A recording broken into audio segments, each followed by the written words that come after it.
Soon he rolled into the forest, and there he met a bear. The bear was surprised to see a cake travelling at such speed, and he called out to him, "Where are you going, Johnny Cake?" I might be travelling to the moon, but if you want to find out, you'll have to catch me first.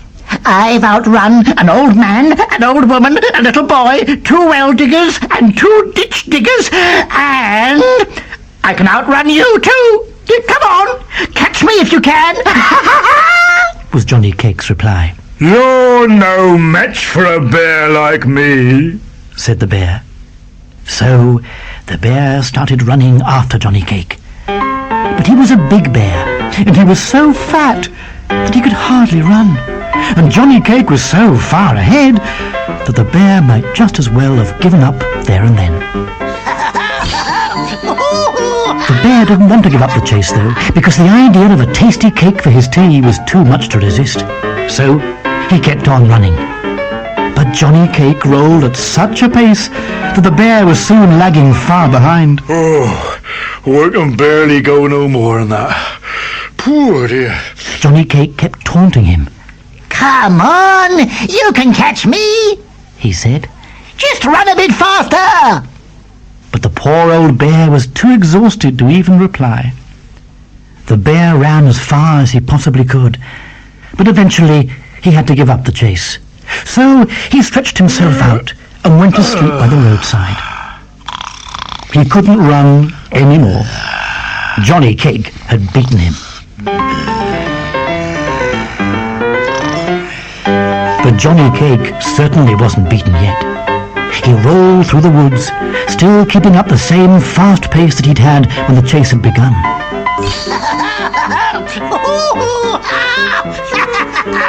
Eventually, Johnny Cake came across a fierce-looking wolf. "Where are you going, Johnny Cake?" said the wolf. I could be going to the sun, said Johnny Cake. But if you really want to find out, you'll have to catch me first. I've outrun an old man, an old woman, a little boy, 2 well diggers, 2 ditch diggers, and a bear. And I can outrun you too. Come on, catch me if you can. You think you can outrun me? You honestly think a wolf like me won't be able to catch you? Said the wolf. Well, we'll soon see about that. So the hungry wolf chased after Johnny Cake, who kept rolling so fast that the wolf, in his heart of hearts, knew that he would never overtake him. In the end, the wolf gave up and lay down at the roadside for a rest. Who cares? I wasn't hungry at all. And still Johnny Cake kept on rolling. Soon he came across a sneaky-looking fox who was sitting by a fence. The fox cried out, "Where are you going, Johnny Cake?" This was Johnny Cake's reply. Mind your own business. If you want to find out, you'll have to catch me first. I've outrun an old man, an old woman, a little boy, 2 well diggers, 2 ditch diggers, a bear, and a wolf. I can outrun you too. Come on, catch me if you can. But the fox was a crafty old fox, and he looked at Johnny Cake and said, "I'm a little deaf, Johnny Cake, and can't quite hear you. Come a little closer and repeat what you just said." At last, Johnny Cake stopped rolling.